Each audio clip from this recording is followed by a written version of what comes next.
Imagine That, the podcast where we explore the magic behind the magic of your favorite theme parks. Join us as we pull back the curtain on the creative process, storytelling, and design principles that make Disney parks and beyond so immersive. Whether you're a lifelong fan, a curious creative, or just love spotting the details most people miss, you're in the right place. So get ready to tap into your imagination as we take a deeper dive into the lands, attractions, and stories that bring the parks to life. Let's imagine that together. Hey everyone, and welcome to another episode of Imagine That. I'm your host Amanda, and today we're talking about an Imagineer referred to by a number of sources as the second Imagineer, second only to Walt, of course, and that is Harper Goff. So we'll be discussing his career at Disney, the fascinating story of how he met Walt Disney, and more of just his legacy at the Disney parks. And then we're going to do some armchair Imagineering and brainstorm some ideas based off of his style. Before we get started, we want to thank our sponsors, Sunken City Design, Getaway Today, and We're in the Park. Big shout out, of course, to our Lamplighters, Patreons, keeping that conversation going over on our Discord, which, if you have not yet joined, you totally should. It's free. It's a lot of fun. We're in there every day chatting about all things Disney. And so click down in the show notes and come join us. So before we dive into our topic, let's first say hi to the rest of the crew. Sam, how's it going? It's going. I'm excited for tonight. Always a good time to be here with you guys. So, absolutely. And Kevin, how's it going? Also excited to be here. Harper Goff is definitely one of the top Imagineers on my Mount Rushmore. So, yeah, excited to talk about him. Yes, mine too. He is awesome. Can't wait to dive in. And rounding out the crew is Louis, Sunken City Design. How's it going, Lou? It's going good. I'm glad to be back. I don't know. Number 2 to Walt Disney. That's kind of a push. I'm just saying. If we were a What's year on the ago, timeline? Who would you put as if we were a year ago, the second person? If we were here a year ago, I'd say cue the music, but I don't know. That's a bit of a challenge. But I'm glad to be here. Stoked to be back. I miss Claude Coates. I apologize for that, but I'm glad to be back. we're glad you're here.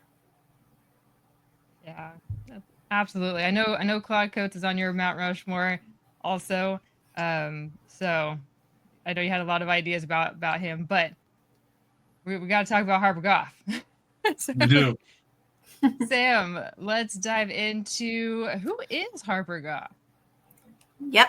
So, March of 1911, Mr. Harper was born in Fort Collins, Colorado. He grew up surrounded by turn of the century Americana, Victorian banks, city halls, train stations, train tracks, all of these things that imprinted themselves on his imagination. And he later moved to California and studied at Chouinard and launched a magazine illustration career in New York with big names like Esquire and National Geographic. But then he started working for the war efforts for World War II. He took his artistic skills and he applied them to the military, designing camouflage paint kits and creating camouflage patterns for ships. However, it got even more exciting when his hobbies collided with those hobbies of Walt Disney. He stopped in London at Bassettlow Train Shop, and him and Walt reached for the same train in 1951. Walt introduced himself, asked Harper about his work, and invited him to come back and join him in the States to work for him. His first major task for Disney were storyboarding for True Life Adventure, and that ended up morphing into the full-length 20,000 Leagues Under the Sea. His concept art and visions for the Nautilus submarine helped land Disney's first major U.S. live-action film and win Oscars for art direction and effects. And then Disneyland itself. He took from his memories of Fort Collins and started creating the buildings for City Hall, the bank for Main Street, And then the Jungle Cruise, Golden Horseshoe, and even her early Haunted Mansion ideas. Fun fact, did you guys know he also played banjo too in the Dixieland Band? Yeah. Yeah, definitely. Firehouse 5+2 with Frank Thomas and Ward Kimball, who are also legends. In the 70s, Harper Goff contributed to the layout of the World Showcase and Japan, Italy, and the UK pavilions. He was active with Disney until 1993 when he passed. So lots of legacies that he left all over our American parks, and lots of imprints he left around the world with his travels too. So Yeah, I mean, too. I was doing some research and I was a little surprised that his family actually moved from Fort Collins to Santa Ana, California when he was only around 9 years old.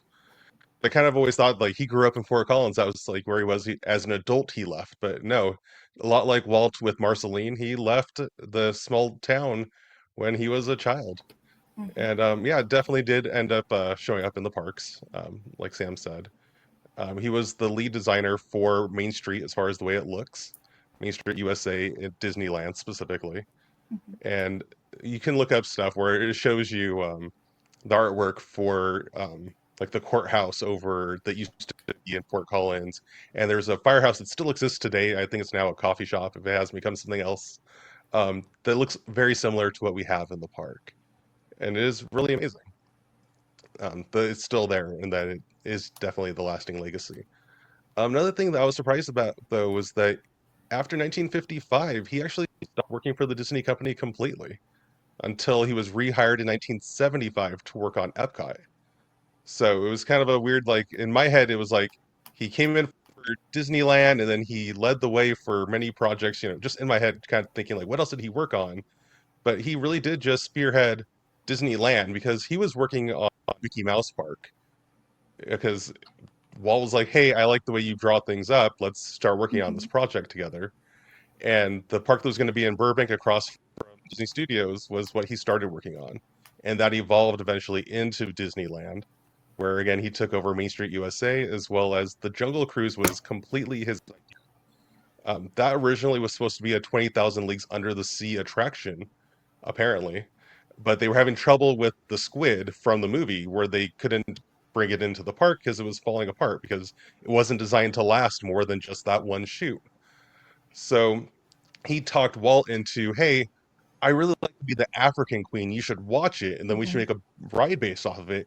And Walt was like, I don't want to watch this movie. Just make the ride. And that's the reason why we have the ride is because of Harper Goff's love of the African Queen movie. So it's very interesting how things kind of just click together and it just turned into what we have. I know a lot of people have mentioned like Walt really wanted live animals on the Jungle Cruise. I don't know where that myth came from, but there is a quote from it's one of I can't remember the like that by Didier Reese, where there's a quote from him talking about how no, there was never a plan to have any live animals on the Jungle Cruise because again, it was a translation from the 20,000 Leagues Under the Sea animatronic based ride into a new animatronic based ride based off of the jungle, based specifically off of the African Queen that they did not have the rights to, which is why it is the Jungle Cruise instead. So, like Kevin was saying, Harper Goff had a background in architecture and in illustration. So that helped him visualize that turn of the century Americana look that Walt was looking for.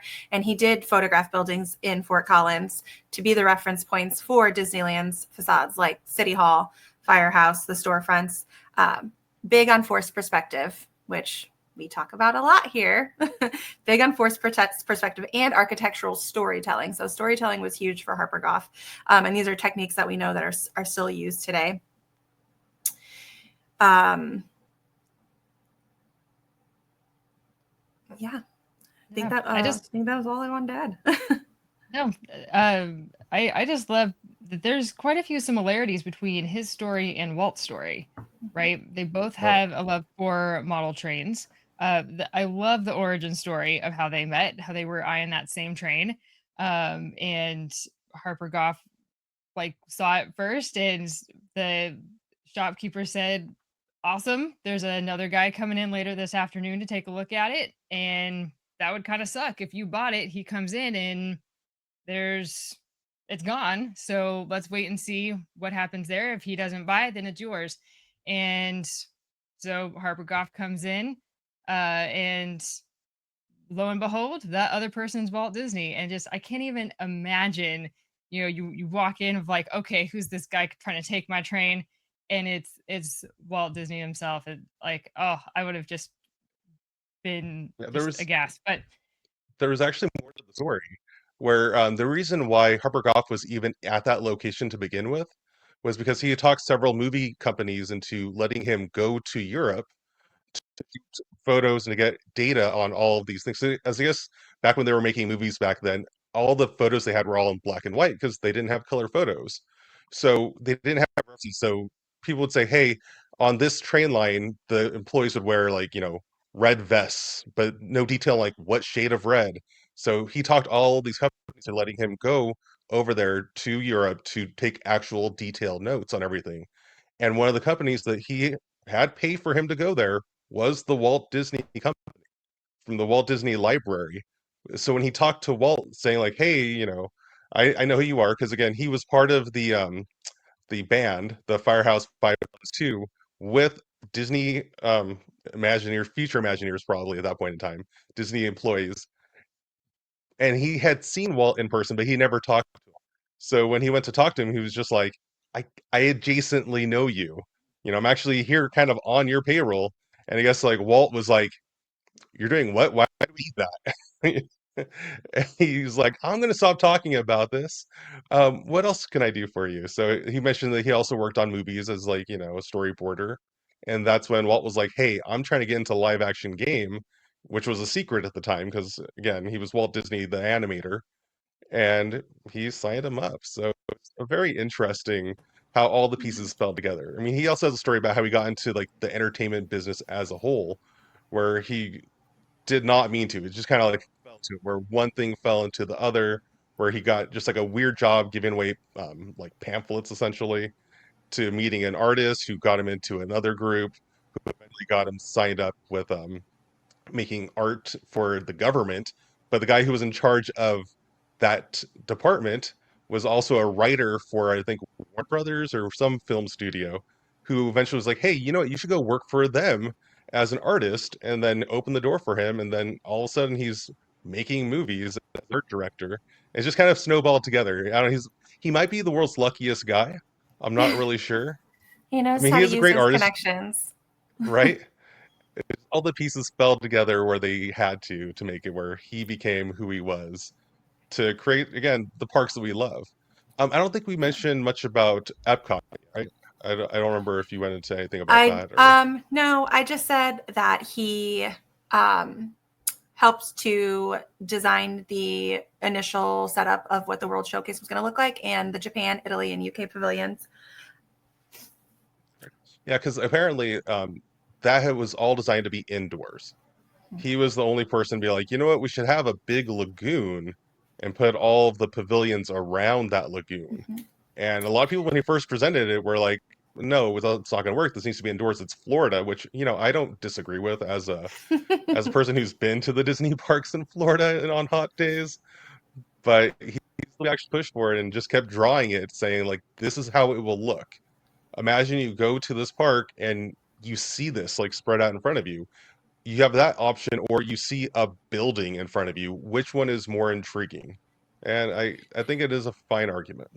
Yeah, so that's a big thing about connecting what you were saying about his work in the film industry to how he carried that over to design in the parks, because that's very much how his style was. It was, how can we draw people in? It was very cinematic. He wanted to bring like movie set quality to real life. So it's like, if you're walking into a movie and there's this lagoon and all of these outdoor spaces, or do you want to walk into a building to have to experience that?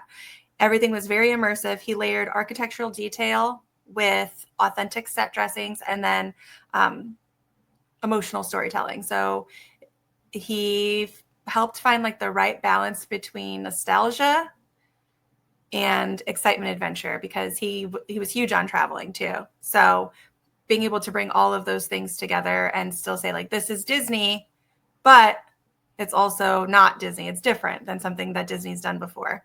And he had a huge legacy in doing that at with the World Showcase. He definitely took his movie skills and of making something look realistic and bringing that to the live action world of a theme park where it's something that lasts more than just for the shoot, but it still felt real, or at least real enough. Yeah. I do want to point out the DHI article out there by Todd James Pierce, where he talks about how the names on the windows of Main Street, how it actually started with Harper Goff just kind of filling in on signs where when the park first opened, the shops on Main Street weren't done. There were some where they like the interior was not completed. So they just put up a sign on the front of the door saying stuff like Harper Goff will be opening his shoe store here soon. And it was just kind of like people were like, whoa, will you put your name on that? Like, whose name should we be putting on these? It kind of became that. I don't know. I can't find any source saying when he actually received his window in Adventureland. Because again, he designed Main Street, but he doesn't have a window on Main Street, which is kind of confusing to me.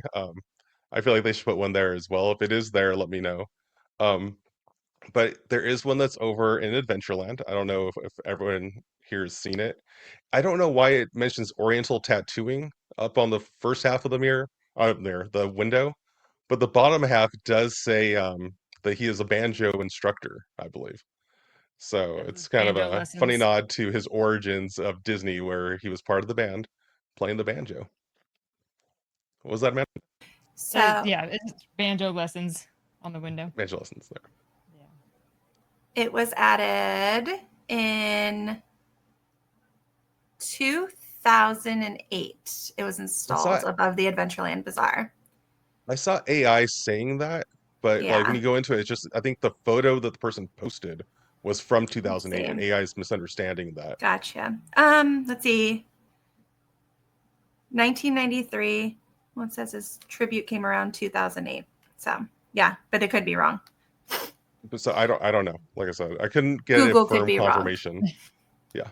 Very Don't possible. trust Google. So if Yeah. you guys Never know, trust Google. please join our Discord. Let us know. We'd be happy to learn. If you were there that day. So one thing that stuck out to me when you guys were sharing all that, though, I kind of to take it back a few steps. So Walt being the person he is, like, yes, Harper Goff was already kind of with the Walt Disney Company, but like Walt, what is I don't know if he's quoted saying it, but it was said in the Imagineering story that there's not an adult in every child, but there's a child in every adult. I feel like that plays hand in hand and just kind of shows Walt's true character. I know we're talking about Harper Goff, but like Harper Goff is 10 years younger than Walt. So at this point, what's Walt's age walking to the shop to this train, finding some youngster that's like, hey, I work for you. I'm kind of this involved too. And like, let me see what you have. And that goes back to what you were saying about the Jungle Cruise. Hey, have you ever read this book or watched this movie? No, I don't want to read a book. Just go and let me see what you do.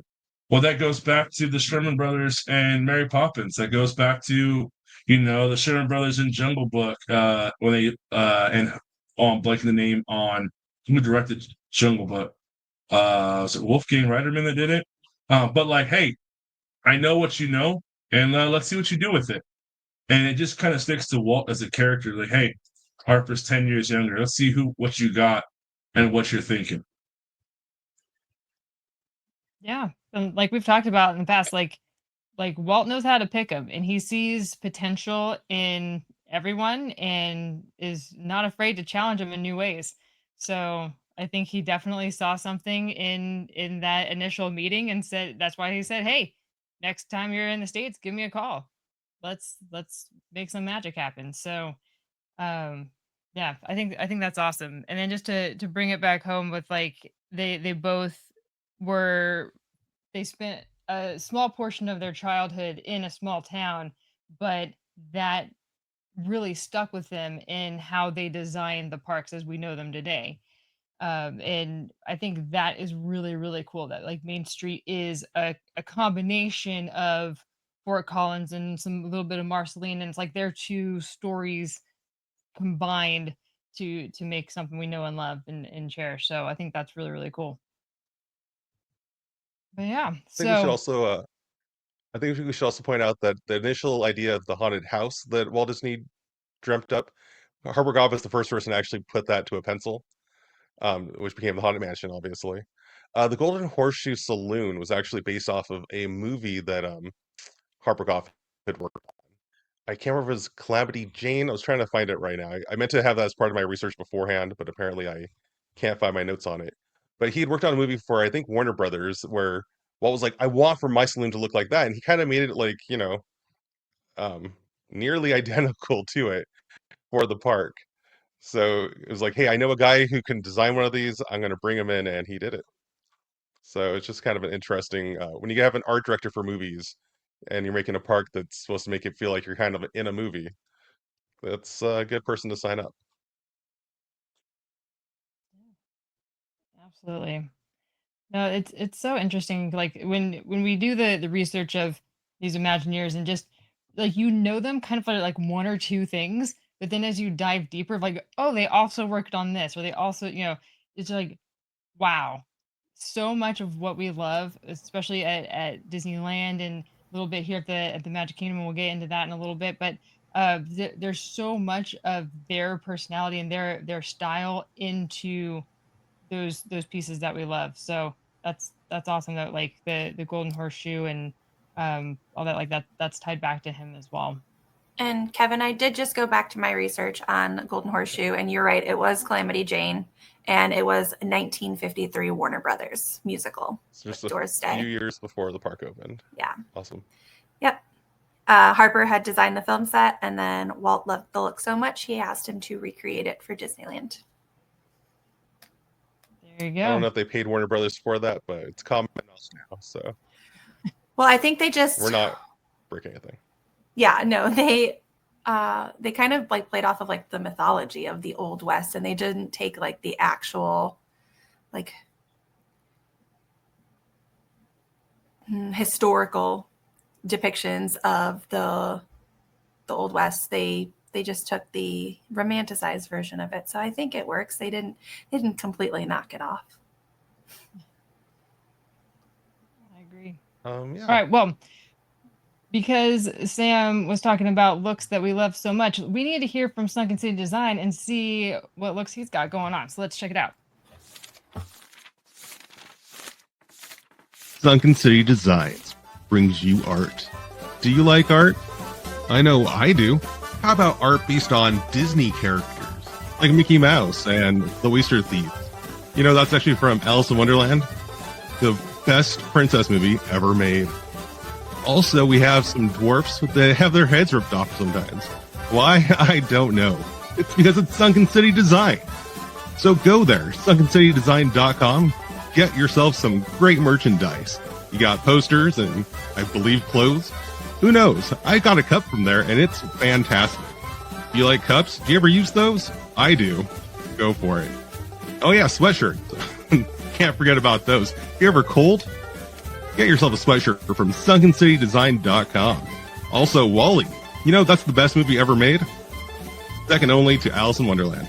All right, if you also like Walt's apartment, they have merch for that too. Where? sunkencitydesign.com. Hopefully you've already loaded up that site and you're looking at it, and you have some items in your cart.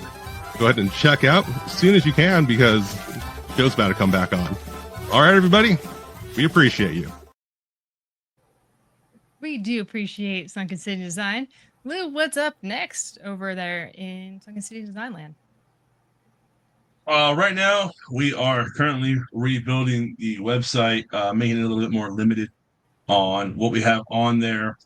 Doing our homework a little bit more with the price increase and stuff like that. We were scheduled to be open before 4th of July. Had some minor hiccups. We are also in the process of building out a printed shirt manufacturing here on site. So that way we can have a little bit more creativity, a little more freedom on how big the designs, where the designs, but also it's a little bit more cost efficient. So doing a lot more homework the past few weeks, But we are still looking to have some type of a website open for 4th of July weekend, just not a full, complete website.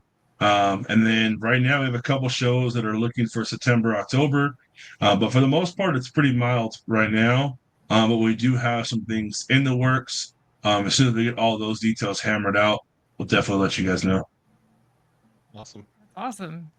So exciting. Right now is like the calm before the storm, before Yes. all the stuff ramps up. Very cool. Well, during the break, I pulled out the book of People Behind the Disney Parks, the stories of those honored with a window on Main Street, USA by Chuck Snyder. But it does go into other windows as well. And so I pulled up Harper Goff's page, and it said that the window was added in 1955.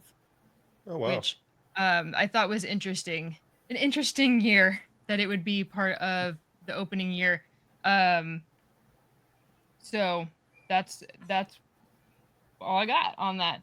The full description on there says Oriental tattooing by Professor Harper Goff, banjo lessons. Banjo lessons, what it says at the bottom half of the window. So yeah, thought that was very interesting. Yeah, I wonder if that predates the windows on Main Street even then. Or it was just kind of a, hey, we're going to just put this on there as a placeholder for now or something, and that just became permanent. It's very interesting. I mean, if he was kind of, posthumously teasing with the thing that he had put up, and they're like, really, you used your own name? They could have been like, oh, we're going to do this over here, Yeah, as that's a, true. so, hey, I like that. We're going to go with that theory because I like that theory. That's better than the AI 2008 thing. The AI 2008, Yeah. yeah. I was like, it says 2008. I saw it too. I'm like, that doesn't seem right. Let me check. I couldn't find anything else verifying it. So I'm glad you have the book over there, Amanda. That helps. Yeah. out. Yeah, I was like, wait, we have a source for this. But yeah, so that I think I don't know if we mentioned it, but he's the only named window in Adventureland. Like at least any on Adventureland in the whole world, or just at Disneyland?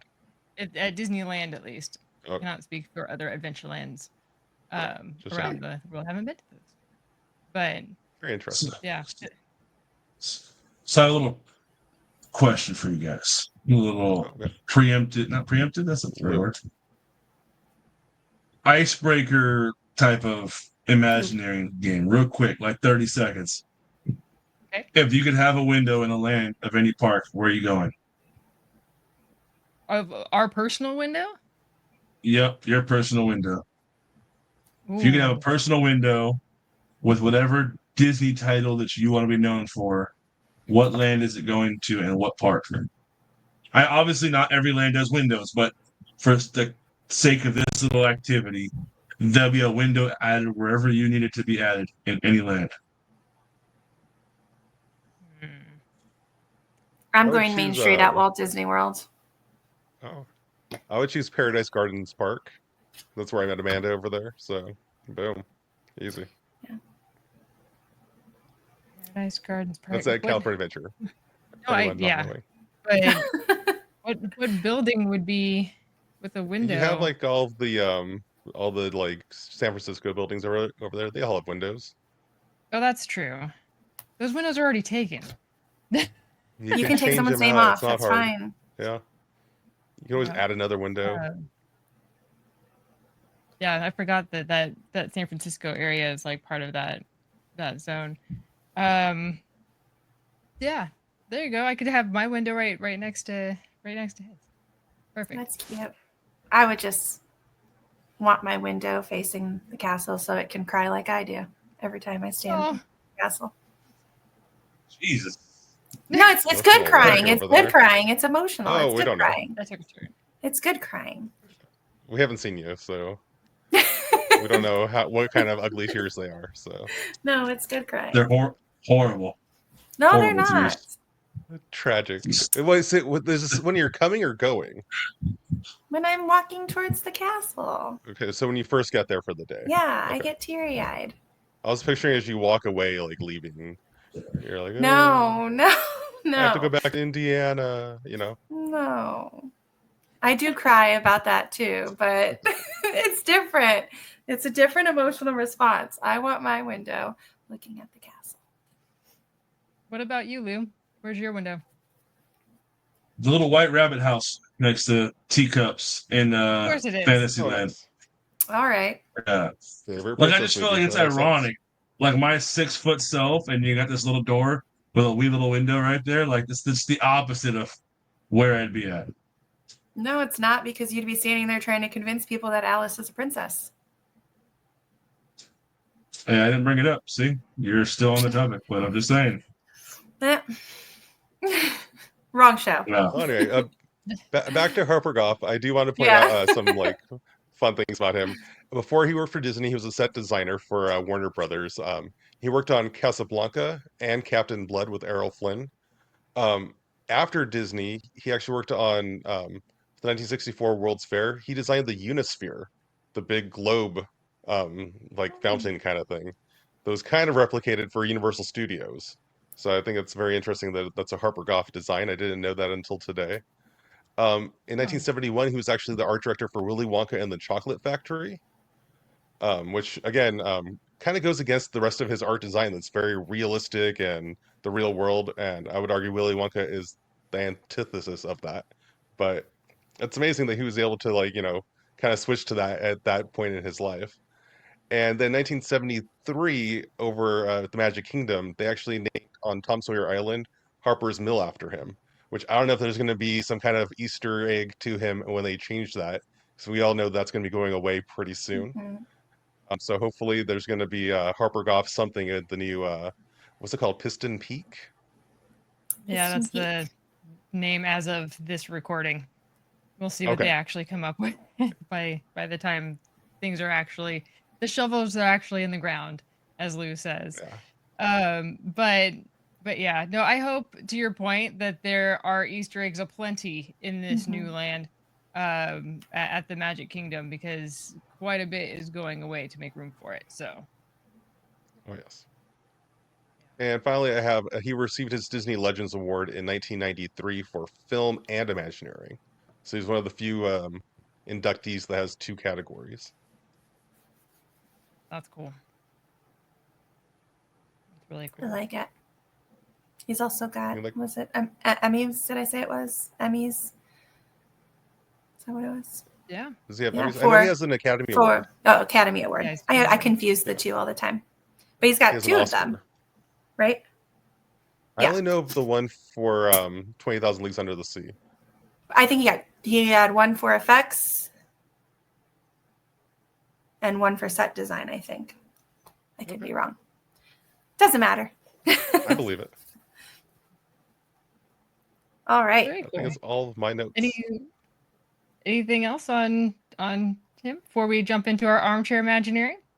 Oh, I will point out that I believe he actually retired from the Epcot project in 1977, about 5 years before it actually opened, which I thought was interesting as well. So he was just 75 to 77. He came in there kind of with a, I don't know, like a wrecking ball, being like, no, don't make that indoors. We're going to make it look pretty. We're going to make it look awesome, make it look real.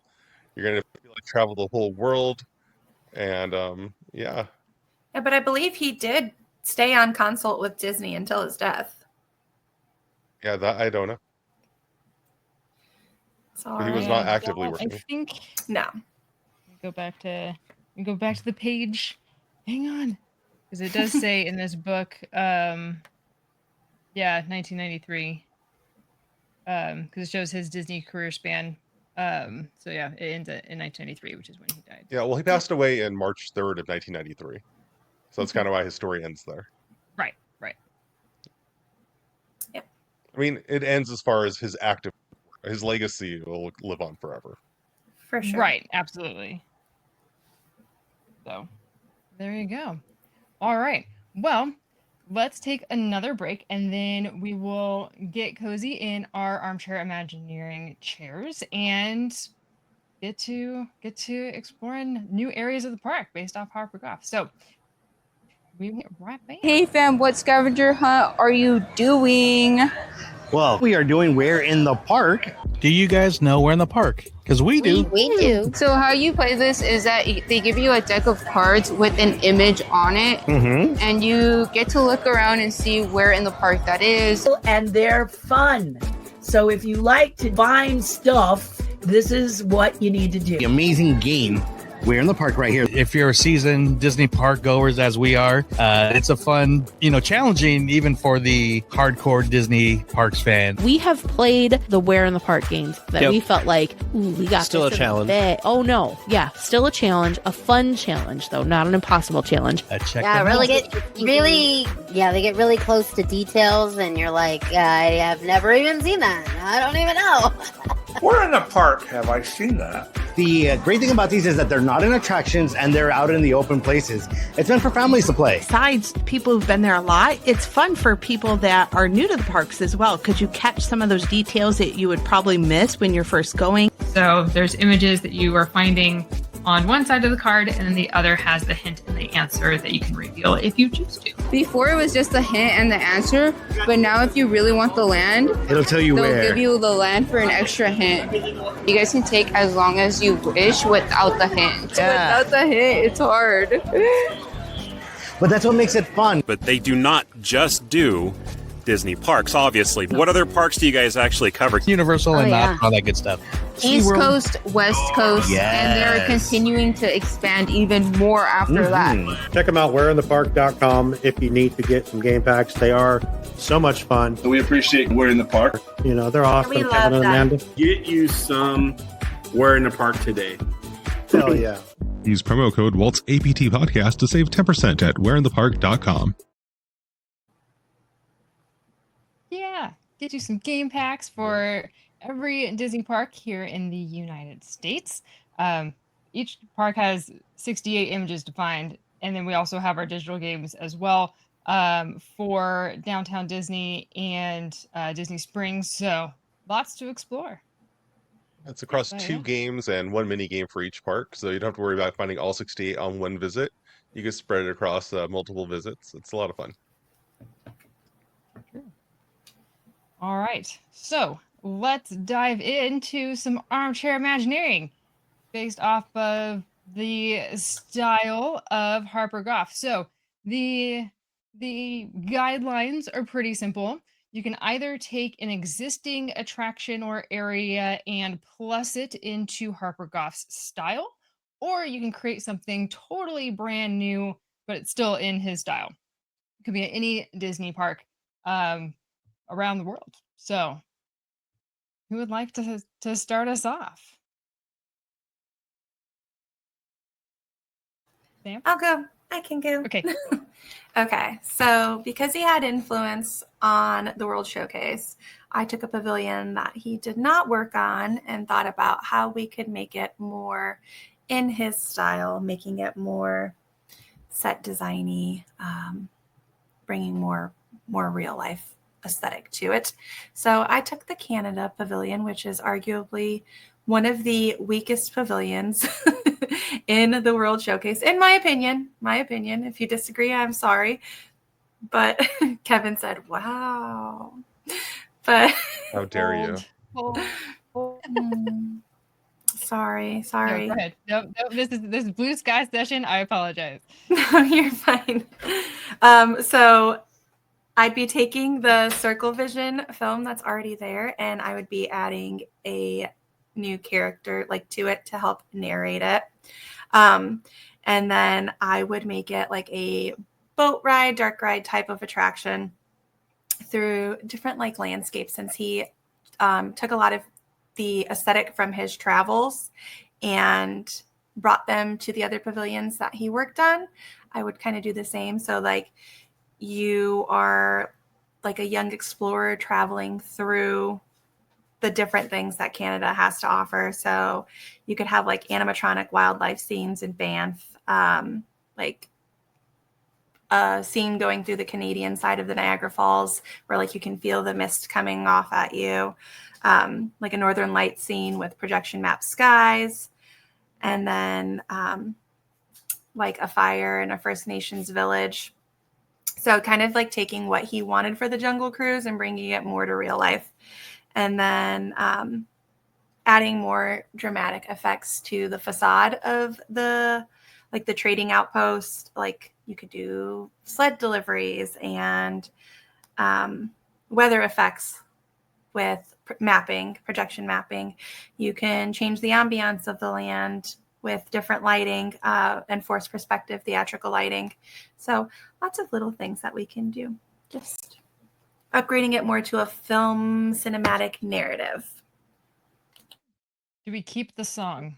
That's all I want to know. Do we keep the Canada song in there at some capacity, even if it's just, We can play it in the queue.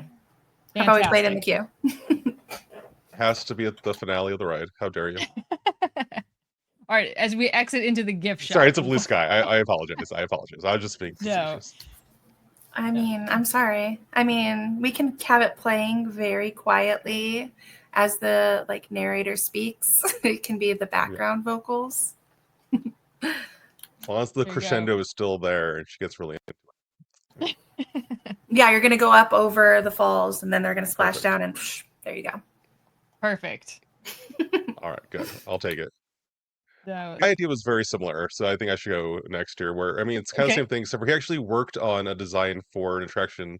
There's going to be the Thames River ride in London. So it's over in the UK Pavilion, where it still desperately needs a ride. There was going to be a river ride that he designed. You can look it up, where there is artwork for it. It's not like I don't have a lot of design really, because he did all the hard work as far as laying out the way the path would go through just scenes of London. But like you said, I would like to update it for today, put more screens in there, make it feel a little more alive. Some animatronics. I realized we left off that one of the big projects that he worked on was actually Walt Disney's Enchanted Tiki. Like he laid out the way that entire attraction works apparently. And the way it looks, the way the birds are where they are. And he kind of pioneered putting audio animatronics into a theme park attraction. So I would like to see some actual animatronics in that attraction as well, not just screens, not Mexico ride. The whatever the Three Caballeros ride is called these days. I still called El Rio del Tiempo in my head every time I think about it, the original name from when it first opened. But yeah. So that's all I really have. I mean, as far as updates to it, I mean, obviously London hasn't changed a lot, I guess, over the last 50 years since he designed it, other than they have a big Ferris wheel now, as far as the icons of the town. What about putting something like that in with Cherry Tree Lane? So we could throw in some Mary Poppins. I hear what you're saying. If we can mix the two, have a Mary Poppins experience through London. Have it where you end up with the rooftops and some chim cheree. I like that. Maybe. I mean, they've I don't got know the if that's space. what they were designing. Yeah. They never really told us what they were designing. Exactly. There was a D23 where they announced that they were working on Mary Poppins attraction for the UK Pavilion, and then within a year or two, the movie had come out and did not do successfully, and they no longer talked about that attraction. So, the movie being The Return of Mary Poppins. Mary Poppins Returns with Emily Blunt. So that's the one. Yeah. Yeah, my Thames River. We were talking about this before we hit record, and I also had an idea for the Thames River, but more so in the style of the Storybook Land canal boats that we have at Disneyland. That it being a slower boat attraction, but you're going through the different towns that the Thames River goes through, and having storytelling elements throughout.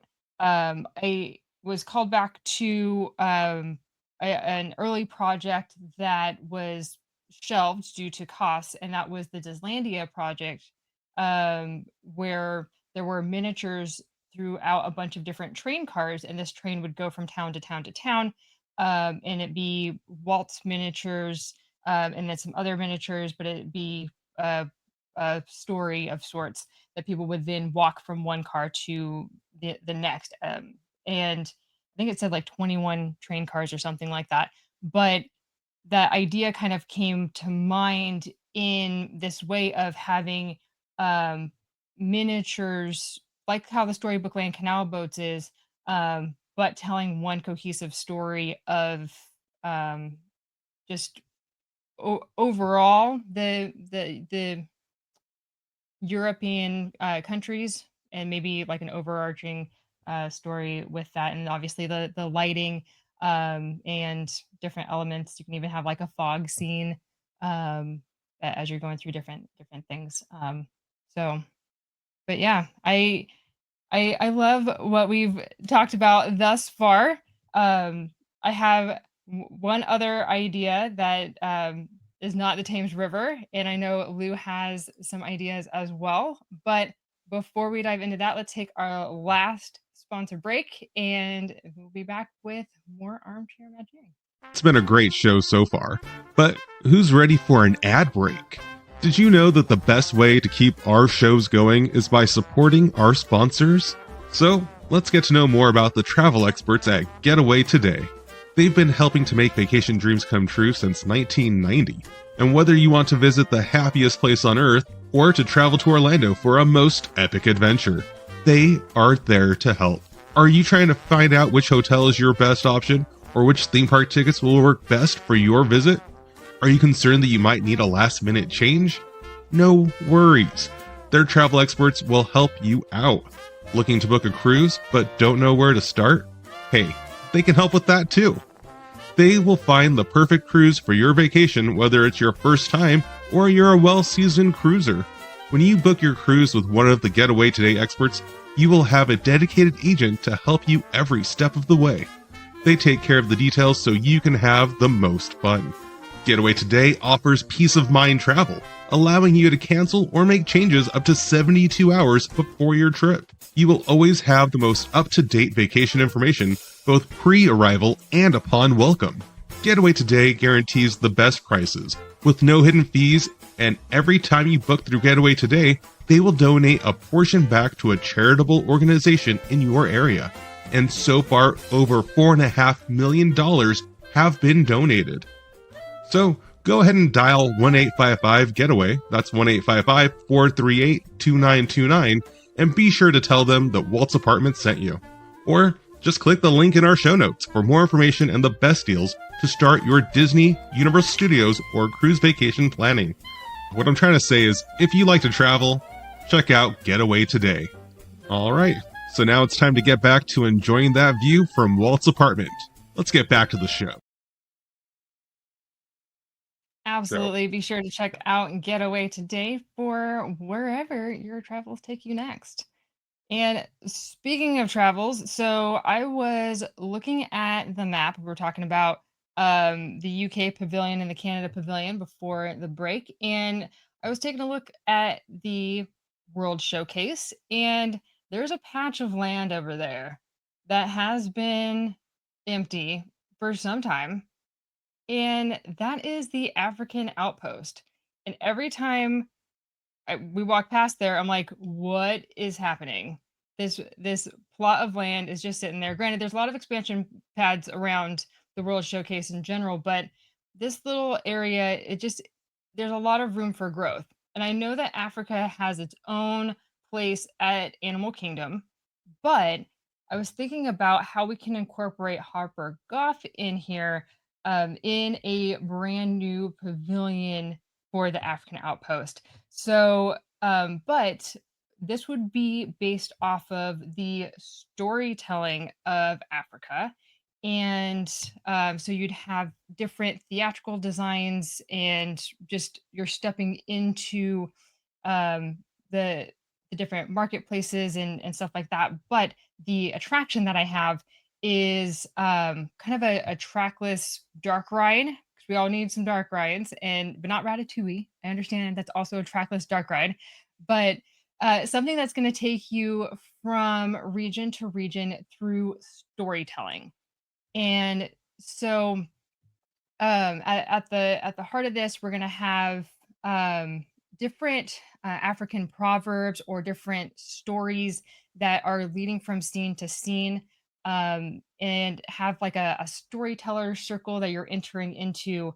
And so you have like the glowing lanterns, you have like the beat of a drum, that kind of thing, and just more not being told, but more shown the different stories. So maybe as you go from room to room, you might just have like one verse of the proverb, or one little excerpt, and then the rest is just shown to you through the different methods we have for storytelling, and just kind of like stepping into one of Harper Goff's paintings in works of art. So I don't know. I haven't really fleshed it out yet because I was fully going with the Thames River, but I just think that would be fun to explore something like that. Definitely. I was trying to find out. Our ideas were kind of similar, but just different pavilions, and I like it. I was trying to figure out if he actually designed anything for an African pavilion. I remember reading something that he was working on, like an Iran pavilion, ironically, with today's world climate here, where I don't know how well that would have gone over in the long run. Maybe it would have been better for relations. I don't know. Yeah, there's a As far lot as of Africa's that tough he though, because had. there's so many countries. Yeah, that in his original artwork that he had for the World Showcase, like we mentioned, there's a lot of countries on there that did not make the cut. So any one of those we can explore, and maybe that'll be a future episode of like what would we do in Harper Goff's World Showcase. That'd be fun to explore. But yeah. All right, Lou, take us home. What ideas do you have? Well, I felt that the homework was not. I didn't get it right in, so this is all off the cuff. But I'm going Jungle Cruise. I'm going Jungle Cruise. And first thing I'm doing is I am expanding it and adding some type of drop to it. So the drop, obviously, to get under the train tracks, because we would be taking away the complete Indiana Jones ride. Wiping that, gutting it, using that show building though to add more elements for an indoor part of the attraction. So indoor, allowing things like a night culture to the Jungle Cruise. So then you have the day and night, but then the cool effect being at nighttime for the outside, the indoor attraction can be you slowly see a sunrise. So kind of allowing that the world turning. So when you're outside during the day, the show building is nighttime, and it slowly transitions with the day, leading to when you go inside, it's daytime when it's outside. But also too, to add that realistic aspect, none of the boats are the same. Very much kind of like some of the old carnival rides where like you got different size and shaped boats, allowing so many guests, probably allowing the same amount, but themed differently versus just a different name. Some may be wider and shorter, some may be longer and thinner, but allowing them to be universal so you don't know which boat you're getting. But then also too, renaming all of the rivers to be more. So if you're on the Nile and it goes on for Niles and Niles, what they say, allowing that to be the longest stretch of the river. And then the indoors allowing more. I know maybe it wasn't around when Harper was around, but allowing more screen projections to be used to allow things like fire, maybe campsites far off the distance. But then you could also use a lot of these displays to create different themes and elements around different seasons. Maybe you have, dust storms, wind storms, stuff like that. Create a lot of elements inside of the show building and then allowing them. That's kind of all I got off the cuff. But yeah. And it gets rid of Indiana. That's it. All off the cuff. Wow. So simple. That's awesome though. Like first off, that doesn't surprise me at all that you want to just, X, Indiana Jones. But I mean, just think about the increased capacity of that ride. You just basically doubled the length of the attraction. So that's a positive, because that line can get quite long sometimes. But yeah, that's pretty cool. I like that idea of switching the day and night look and transition. Yeah. Talk about rewritability. Yeah. Like you're gonna have, you want to go during the day, so you get the nighttime effect inside, and then vice versa. You want to go ride it at night, so that way you have the flip of the daytime in the show building too. So see what you're doing there. I like it. Pretty awesome. Very cool. Good storytelling. Right. Anybody have anything else? Yeah, there are a few other Easter eggs throughout the parks for Mr. Goff here. So I want to just go through a few more of them, because I already covered, we know the window. There's, in line for the Jungle Cruise at the Magic Kingdom, there's a crate that's Goff's brand on it, where it actually like says it's from the address of 1911 over Main Street in Fort Collins, Colorado. 1911 again is the year that he was born, and yeah, so it's definitely all about him. So that's sweet. Over at the cruise for the Jungle Cruise, also at Disneyland, there are blueprints in there for the Amazon Belle and the Jungle Queen, which are checked by H. Goff. That's what it says on it. I mentioned the island mill over at Tom Sawyer Island at the Kingdom. Also, in the Haunted Mansion at Walt Disney World, there's a thing that's called a Spectracom that's in line for the ride.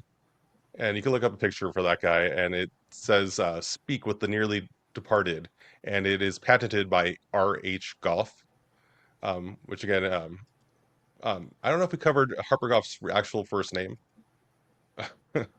It's Ralph Harper Goff is his full name. And there's also a book in the Skipper Cantina at the Magic Kingdom called Banjos and Baboons by the author of Goff. And then over at the Trader Sam's at Disneyland, at least I've found the reference for that. There is a banjo, which I know we've seen, that has his name on it as well.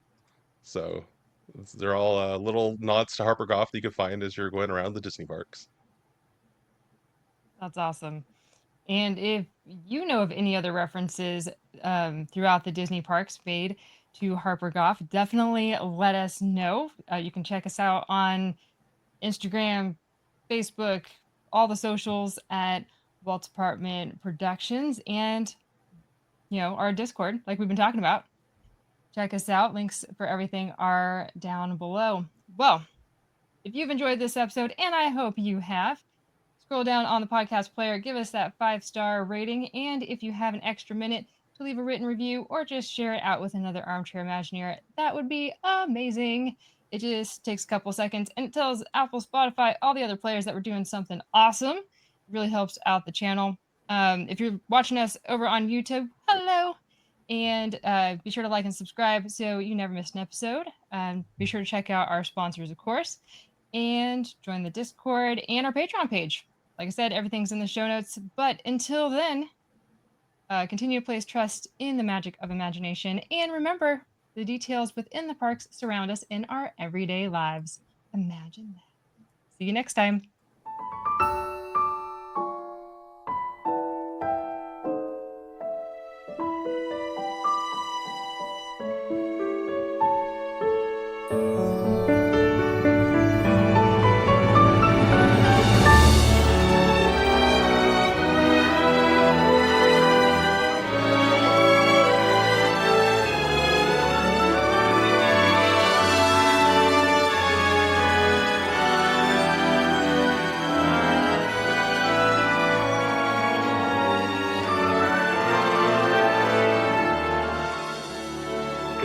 Come to this happy place, welcome. Disneyland is your land. Here age relives fond memories of the past, and here youth may savor the challenge and promise of the future. Disneyland is dedicated to the ideals, the dreams, and the hard facts that have created America, with the hope that it will be a source of joy and inspiration to all the world.